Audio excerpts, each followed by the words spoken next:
আমি মোহাম্মদ রফিকুল ইসলাম, তেজগাঁও কলেজের একজন প্রভাষক। আমি পাশ করে অ্যান্টিবায়োটিকের পক্ষ থেকে তোমাদের জন্য নিয়ে আসছি এই যে সামনে বিশ্ববিদ্যালয় ভর্তি পরীক্ষা, সেই বিশ্ববিদ্যালয় ভর্তি পরীক্ষার প্রস্তুতির জন্য তোমাদের জন্য আমি নিয়ে আসছি এবার ইতিহাস, হিস্ট্রি। একটু মাথায় রাখতে হবে, ইতিহাস থেকে যে প্রশ্নগুলো আসে তা অনেক সময় সাধারণ জ্ঞানও কমন চলে আসে এবং এখান থেকে একদম সাধারণ প্রশ্ন হয়। আমরা আজকে সেই ইতিহাস নিয়ে আমরা আলাপ করব। সো সরাসরি আমরা একটু পড়ার দিকে চলে যাই।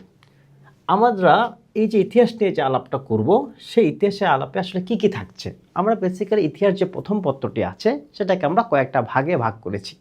প্রথমে আমরা হচ্ছে ভারতবর্ষে ইউরোপীয়দের যে আগমন, সেই আগমনটা নিয়ে একটু আলাপ করব। এরপরে সেই আগমনের পরবর্তীতে কীভাবে এখানে ইংরেজদের আধিপত্য প্রতিষ্ঠা হয় এবং ইংরেজরা প্রথমে কোম্পানি মানে ইস্ট ইন্ডিয়া কোম্পানির মাধ্যমে যে শাসনটি করে এবং তারপরে ব্রিটিশ আমলে মানে বেসিক্যালি ঔপনিবেশিক শাসনের পরবর্তীতে যখন কিনা সরাসরি ব্রিটিশদের অধীনে যে শাসনটা করে সেটা নিয়ে আলাপ করব। এরপরে পাকিস্তান আমলে আমাদের দেশের সে অবস্থা, স্পেশালি ভাষা আন্দোলনের দিকে আমরা গুরুত্বায়ন করব। পূর্ব বাংলায় বা পূর্ব পাকিস্তানে তখন স্বাধীনতার জন্য যে আন্দোলন এবং বিষয়গুলো তৈরি হচ্ছিল, সেই স্বায়ত্তশাসন এবং স্বাধিকার আন্দোলনটা আলাপ করার পরে আমাদের স্বাধীনতা এবং মুক্তিযুদ্ধে বাংলাদেশ সরকারের যে অবস্থানটি ছিল এবং কীভাবে তারা যুদ্ধটি পরিচালনা করছে। এবং আমরা আমাদের ইতিহাস প্রথম পত্রটি শেষ করব কি দিয়ে? প্রথম পত্রটি শেষ করব হচ্ছে মুক্তিযুদ্ধে যে প্রবাসী বাঙালি মানে যেসব বাঙালি দেশের বাইরে ছিলেন তাদের যে অবদানটি আছে সেই অবদানটি নিয়ে আমরা আমাদের আলোচনা শেষ করব। চলো আমরা এইবার চলে যাচ্ছি একদম প্রথম অংশে। প্রথম অংশে কি থাকছে? প্রথম অংশে থাকছে ভারতবর্ষে ইউরোপীয়দের আগমন।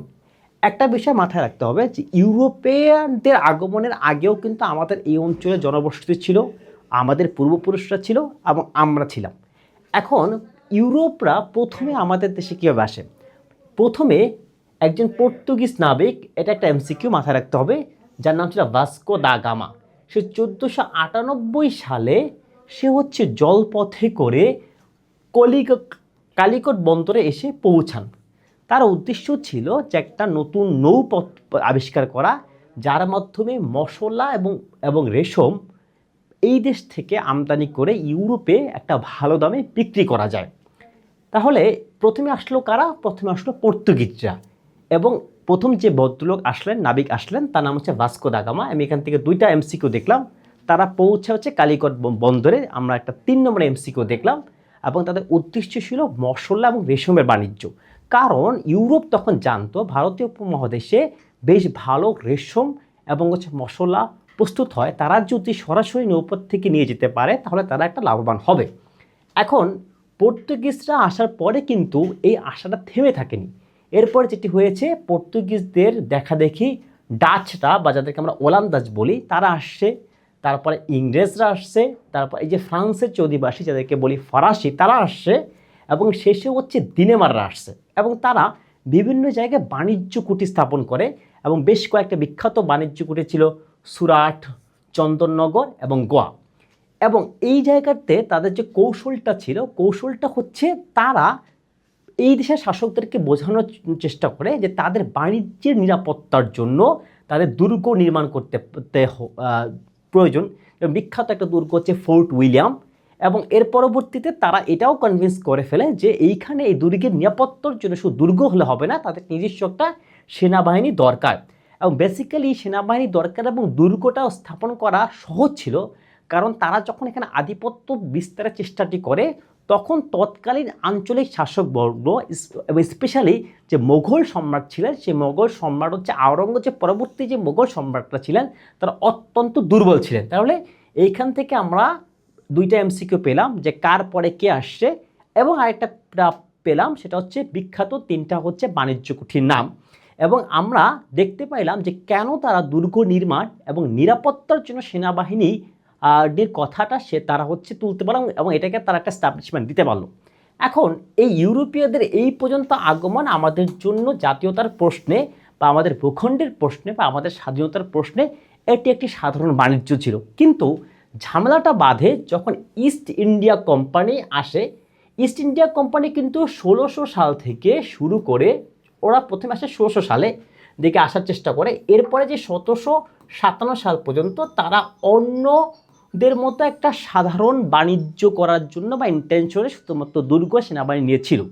কিন্তু এই 1757 সালে তারা একটা ঘটনা ঘটায়, সেটা হচ্ছে পলাশী যুদ্ধ। পলাশী যুদ্ধটা একটু পরে আসি, তার আগে যদি দেখি বেসিক্যালি তৎকালীন যে রানী ছিল সেই রানী এলিজাবেথ একটা কাজ করে। কি কাজ করে? সেই রানী এলিজাবেথ হচ্ছে ব্রিটিশ ইস্ট ইন্ডিয়া কোম্পানি গঠনের জন্য সনদ বা সার্টিফিকেশন বা অনুমতি প্রদান করে। তাহলে ইস্ট ইন্ডিয়া কোম্পানি মানে যে কোম্পানি এই অত্র অঞ্চলে ইংরেজদের পক্ষ থেকে ব্যবসা করার একটা একচেটিয়া অধিকার পেয়েছিল, সেই একচেটিয়া অধিকারটা আসছিল কার কাছ থেকে? তৎকালীন ব্রিটিশ রানী এলিজাবেথের কাছ থেকে। তাহলে এইখান থেকে আমি আরও একটা এমসিকিউ দেখে ফেললাম, এবং এটা কিন্তু 1600 সালে যখন প্রতিষ্ঠিত হয়, এটা একটা শুধুমাত্র বাণিজ্যিক প্রতিষ্ঠান বা একটা কোম্পানি নিয়েই ছিল, আর কিছু ছিল না। কিন্তু তাদের উচ্চাভিলাষ শুধুমাত্র বাণিজ্যে থেমে থাকেনি। তারা আসার ঠিক 98 বছর পরে, 100 বছর হয় না, মাত্র 98 বছর পরে তারা কলকাতায় একটা দুর্গ নির্মাণ করে, যে দুর্গটাকে আমরা অনেক সময় ফোর্ট উইলিয়াম বা উইলিয়াম দুর্গ নামে চিনে থাকি। এরা এই জায়গাতে আসে এবং এই দুর্গ নির্মাণ করে, এবং সেখানে সামরিক শক্তি তারা হচ্ছে সেখানে নিয়োজিত করে। সেখানে সেনাবাহিনী ছিল, কারণ যেহেতু দুর্গ আছে, দুর্গ কি একটা ক্যান্টনমেন্ট, তাই না? তাহলে ক্যান্টনমেন্ট থাকলে সেখানে সৈন্য থাকবে। এই জায়গাটার মাধ্যমে তারা চেষ্টা করে যে বাণিজ্যকে সুরক্ষার নামে তারা এক ধরনের আধিপত্য তৈরি করার চেষ্টাটা করে। এবং এই জায়গা থেকে সে হচ্ছে তৎকালীন যে আলীবর্দী খান বা তৎকালীন যে সুলতানি শাসনরা যারা ছিলেন, যারা কার্যত মোগলদের থেকে স্বাধীন ছিলেন, এদের সাথে একটা দ্বন্দ্বে জড়ায়। দ্বন্দ্বে কিসে? তারা শুল্ক দিতে চাচ্ছিল না, তারা কোম্পানির নামে নিজেরা ব্যবসা করতে চাচ্ছিল, এবং স্থানীয় যে নবাব যারা ছিল, যেমন নবাব আলীবর্দী খান, পরবর্তীতে সিরাজউদ্দৌলা, এদের যে আদেশ ছিল, মানে এইখানে যারা ক্ষমতায়, তাদের আদেশকে তারা অমান্য করা শুরু করলো। এখন আপনি আমার দেশে বাণিজ্য করতে আসছেন, বাণিজ্য করার পরে আমার দেশে যে ক্ষমতায় অধিষ্ঠিত সুলতানরা আছেন, যেমন নবাব আলীবর্দী খান আছেন, তার পরবর্তী তার দৌহিত্র সিরাজউদ্দৌলা আছেন, এদেরকে আপনি কি করলেন? এদের কথা না শোনা শুরু করলেন বা এক ধরনের ঔদ্ধত্য দেখানো শুরু করলেন। এই জায়গা থেকে তারা হচ্ছে আস্তে আস্তে এই 1698 সালে যখন ফোর্ট উইলিয়াম তৈরি হয়, ঠিক তারপরে তারা কি করলো? ঠিক তারপরে তারা হচ্ছে স্থানীয় রাজনীতিতে হস্তক্ষেপ শুরু করে। যেই হস্তক্ষেপটা খুব ন্যাকেটলি আমরা দেখব পলাশীর যুদ্ধে। এখন আসি, এই দেখো 98 সালে তারা যখন এই দুর্গটা নির্মাণ করলো, তার ঠিক বেশি না, মাত্র 58 বছর পরে তারা হচ্ছে পলাশীর যুদ্ধে জড়ায় পড়ে। তাই পলাশীর যুদ্ধে পক্ষ ছিল কয়টা? আচ্ছা, পক্ষ বিপক্ষের আগে আমরা একটু জানার চেষ্টা করি। এইখানে কিন্তু আরও 2টা এমসিকিউ আছে, যে কোন কোন কারণে তারা হচ্ছে দ্বন্দ্বে জড়ায় পড়ে স্থানীয় নবাবদের সাথে, এবং আরেকটা এমসিকিউ হচ্ছে তারা কখন স্থানীয় রাজনীতিতে হস্তক্ষেপ শুরু করে। 1600 শতকের শেষের দিকে, মানে জাস্ট হচ্ছে আসার 100 বছরের মধ্যেই তারা হচ্ছে এই হস্তক্ষেপটা শুরু করে। এখন কথা হচ্ছে পলাশীর যুদ্ধে কি ঘটলো? পলাশীর যুদ্ধে এখানে 2টা পক্ষ ছিল। একটা ছিল স্থানীয় নবাব, যাকে আমরা সবাই জানি নবাব আলীবর্দী খানের দৌহিত্র সিরাজউদ্দৌলা, এবলা ভার্সেস হচ্ছে ইস্ট ইন্ডিয়া কোম্পানির হচ্ছে ক্লাইভ। আচ্ছা, আমি বেসিক্যালি লর্ড ক্লাইভকে শুধু ক্লাইভই বলবো, এবং তোমরা চাইলে লর্ড ক্লাইভ বলতে পারো। এই যে ক্লাইভ মহাশয় ছিলেন, সেই ক্লাইভ মহাশয়ের কিন্তু পলাশীর যুদ্ধে জেতার কথা ছিল না। কিন্তু ইংরেজরা যুদ্ধে শক্তিতে পারদর্শী না থাকলেও তারা কূটকৌশল এবং ষড়যন্ত্রে অত্যন্ত পারদর্শী ছিল, এবং তারা ষড়যন্ত্র করে সিরাজউদ্দৌলার একজন গুরুত্বপূর্ণ ব্যক্তি, যার নাম হচ্ছে মীর জাফর, যাকে আমরা বিশ্বাসঘাতকতার প্রতীক হিসাবে বিবেচনা করি, এবং একই সাথে তারই যে ভাই মানে কাজিন শওকত জং এবং তার খালা ঘসেটি বেগমকে তারা হচ্ছে তাদের দলে ফিরিয়ে নেয়। তার ফলাফল হচ্ছে 1757 সালে যে পলাশীর যুদ্ধ হয়, পলাশীর যুদ্ধে নবাব যুদ্ধ শক্তিতে অনেক বেশি এগিয়ে থাকলেও তার পরাজয় হয়, কারণ তার মানুষ তার সাথে বিশ্বাসঘাতকতা করে। এবং এরপরে ক্ষমতায় আসে হচ্ছে মীর জাফর। তাহলে এইখান থেকে সবচেয়ে ইম্পর্ট্যান্ট এমসিকিউ, যেহেতু জাতীয় বিশ্ববিদ্যালয়ের প্রশ্ন একটু সহজ হয়, সেটা হচ্ছে কত সালে যুদ্ধটা হয়? 1757 সালে। এটা একটা এমসিকিউ। এবং প্লাস হচ্ছে আরেকটা এমসিকিউ হচ্ছে যুদ্ধটা কার মধ্য দিয়ে হয়? সেটা হচ্ছে এই নবাব সিরাজউদ্দৌলা এবং এই ইস্ট ইন্ডিয়া কোম্পানির ক্লাইভের সাথে। এখন প্রশ্নটা হচ্ছে এই যে ক্লাইভের সাথে হয়, থার্ড প্রশ্নটা হচ্ছে বিশ্বাসঘাতকতা কে করে? বিশ্বাসঘাতকতা করে হচ্ছে মীর জাফর, এবং মীর জাফরের নেতৃত্বে শওকত জং মানে পূর্ণিয়ার তৎকালীন নবাব শওকত জং এবং একজন তৎকালীন ব্যবসায়ী যার নাম হচ্ছে জগৎ শেঠ এবং তার এই সিরাজউদ্দৌলার খালা ঘসেটি বেগম। এখন হচ্ছে এইটা একটা এমসিকিউ, কিন্তু 1757 সালে তারা জয় করার পরে তারা এই দেশে অত্যন্ত নিশ্চিতভাবে রাজত্ব করতে পারে নাই, কারণ তাদের হচ্ছে ঠিক 7 বছরের ভিতরে আরেকটা যুদ্ধে জড়াইতে হয়। মীর জাফরের জামাতা বা মীর জাফরের যে পরবর্তী প্রেসিডার মানে পরবর্তী উত্তরসূরি মীর কাসেম, সেই মীর কাসেম কি কাজটা করলো?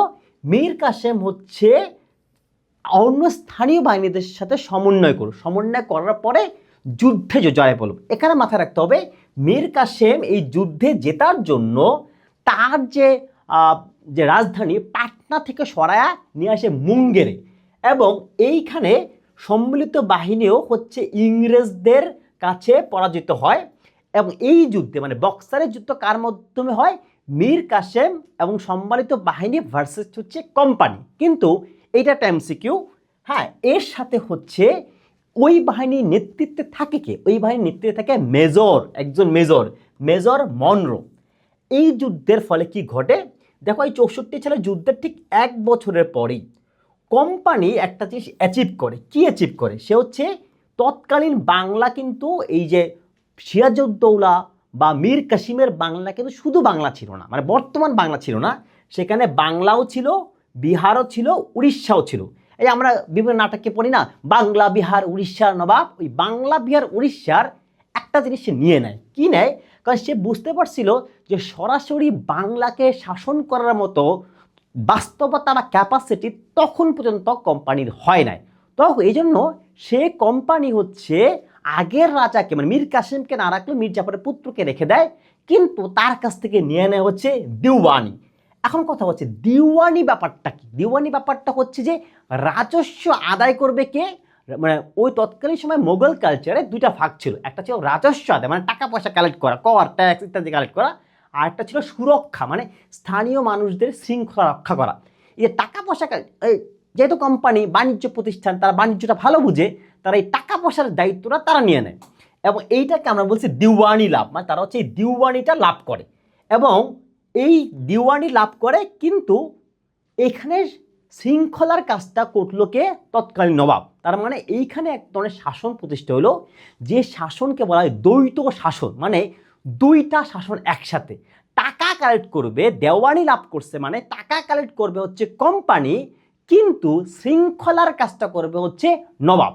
তার মানে এই বেসিক্যালি বক্সারের যুদ্ধের মাধ্যমে এই দেশের উপরে আর্থিক নিয়ন্ত্রণ প্রতিষ্ঠা করে কে? কোম্পানি। এখন আমরা দেখলাম যে ভারতবর্ষে ইউরোপীয়রা আগমন করার পর থেকে এইখানে তারা হচ্ছে কিভাবে আধিপত্য প্রতিষ্ঠা করে দিওয়ানি লাভের মধ্য দিয়ে। এখন প্রশ্নটা দাঁড়াচ্ছে এইখান থেকে সবচেয়ে গুরুত্বপূর্ণ প্রশ্নটা কি? সবচেয়ে গুরুত্বপূর্ণ প্রশ্নটা হচ্ছে খুব সহজ প্রশ্ন, সেটা হচ্ছে কোন ঘটনার মাধ্যমে ব্রিটিশ ইস্ট ইন্ডিয়া কোম্পানি বাংলায় রাজস্ব অধিকারের আইনি অধিকার মানে দিওয়ানি লাভ করে, মানে বাংলার টাকা পয়সা রাজস্ব ট্যাক্স ভ্যাট ইত্যাদি যা আছে সব কালেক্ট করার একটা বৈধ অধিকার লাভ করে। এই যে দিওয়ানি লাভ করে কোন যুদ্ধের মাধ্যমে? সেই যুদ্ধটা হচ্ছে বক্সারের যুদ্ধ, মানে বক্সারের যুদ্ধের পরে যে চুক্তিটা হয়। এইখানে তোমরা যেটা করতে পারো, যেহেতু একটু ক্রিটিক্যাল, তোমরা হয়তো ভুল করে পলাশির যুদ্ধ টিক দিয়ে আসলে তোমরা কিন্তু মাইনাস মার্ক, মানে এখানে মার্ক কিন্তু পাবা না। তার মানে উত্তর হচ্ছে বক্সারের যুদ্ধ। হ্যাঁ, এর মাধ্যমে আমরা বেসিক্যালি আমাদের যে প্রথম সেকশনটা, যে ভারতে তা ইউরোপীয়রা কিভাবে আসলো, কলিকট বন্দরে কিভাবে আসলো, ভাস্কো দা গামা কীভাবে আসলো, এবং বক্সারের যুদ্ধের পরবর্তী চুক্তির মাধ্যমে দেওয়ানি লাভটা তারা কিভাবে করলো, এইটুকু আমরা আলাপ করলাম এবং দেখলাম পরীক্ষা এখান থেকে আমাদের কোন কোন প্রশ্ন আসতে পারে। সো আজকের এই চ্যাপ্টারটা এই পর্যন্তই।